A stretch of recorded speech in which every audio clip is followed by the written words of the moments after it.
Yes, the terrorists are being reinforced by many foreign fighters who come from elsewhere, who are not actually... When I look at the case of Burkina, there are many criminals who are in Burkina, but who are not Burkinabe. This isn't really terrorism, it's imperialism. Their goal is to keep us in a state of permanent war so that we can't develop and so they can continue to plunder our resources. Ladies and gentlemen, welcome once again to Ibrahim Traoré's era. Today I bring you a story of defiance, a vow, a revolution unfolding before our very eyes. Captain Ibrahim Traoré has stood before his people, before his enemies, and before the world, and declared, "We will fight and we will win." And when Traoré speaks, understand this, he does not speak as a politician seeking applause. He speaks as a soldier, as a son of Burkina Faso, and as the voice of a nation that refuses to die. Because make no mistake, what is happening in Burkina Faso is not just politics. It is survival, it is dignity, it is sovereignty. Thanks of the terrorists. Could you clarify? What exactly are you referring to? Yes, the terrorists are being reinforced by many foreign fighters who come from elsewhere, who are not actually... When I look at the case of Burkina, there are many criminals who are in Burkina, but who are not Burkinabe. There are also trainers who come from many countries to teach them a lot of techniques. But what is their interest? But this isn't really terrorism, it's imperialism. Their goal is to keep us in a state of permanent war so that we can't develop and so they can continue to plunder our resources. So they have every interest in bringing in specialists in mines to plant different types of mines and explosives experts. Today the terrorists are using drones to fight and everything.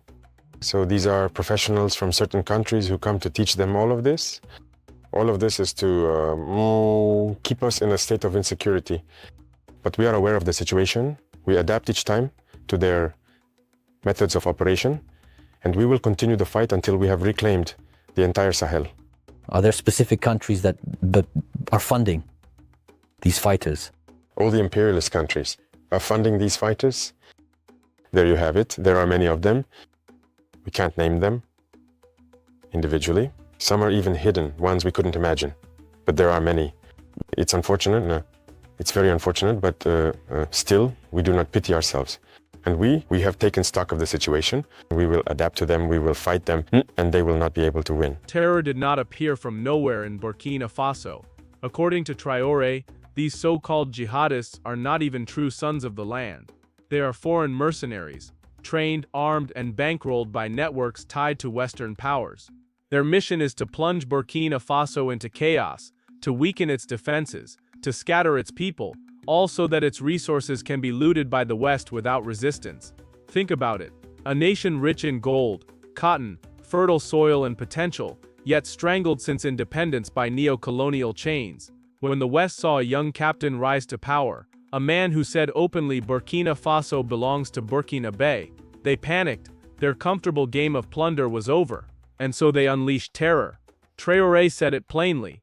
Those who kill our villagers are not our brothers. They are planted here, and the people believe him. Because for years, billions were poured into foreign military operations, French troops, UN missions, foreign partners. Yet the killings grew worse. The question echoed everywhere. If these soldiers are here to protect us, why are we less safe every year? He exposed the truth. Terrorism is not a local uprising. It is a weapon of control.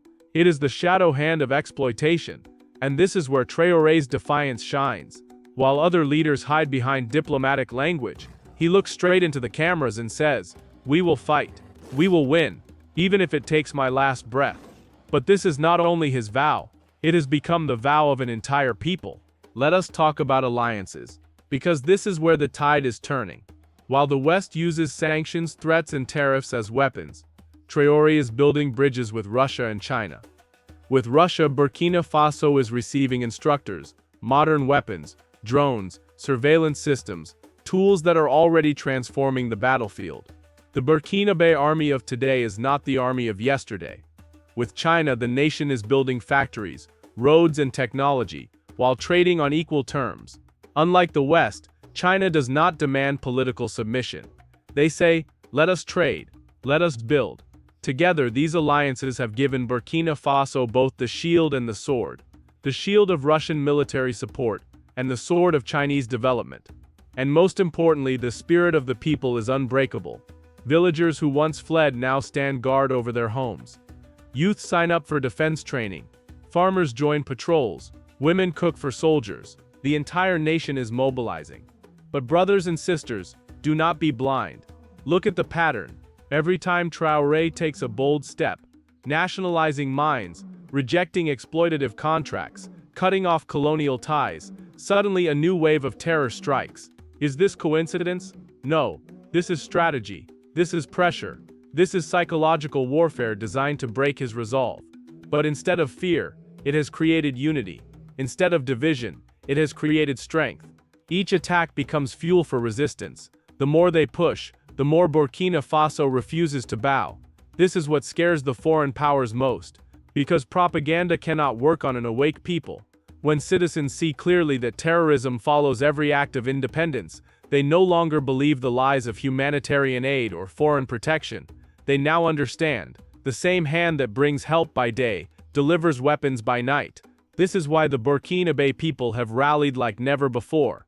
Farmers, traders, students, mechanics, all are standing behind their captain. The line between soldier and civilian is fading, replaced by one united army of a nation. Make no mistake, this war is bigger than Burkina Faso. This is not just a fight against men in the bush, it is a fight against neo-colonialism itself. If Burkina Faso wins, if this small landlocked nation once dismissed as weak, can rise against foreign mercenaries and global giants, then every African nation will ask the same question. If they can, why not us? Mali is watching, Niger is watching, Guinea is watching, Congo is watching. From Dakar to Kinshasa, Africans are whispering, look at Traoré, look at Burkina Faso. Maybe our time has come too. And that, my people, is why the West is desperate. Because if one nation breaks free, the entire empire of control begins to collapse. Russia provides military strength, China provides economic backbone, and Burkina Faso provides courage, vision, and determination. Together they are reshaping the balance of power in the Sahel. This is how terrorism will be defeated, not just with bullets but with independence, not just with soldiers but with sovereignty. And this is why Africans everywhere are calling Traoré a hero, not because he is perfect, but because he has shown what true leadership looks like, refusing to kneel, refusing to sell out, and vowing to fight to the last breath for his people. Brothers and sisters, this is more than a vow.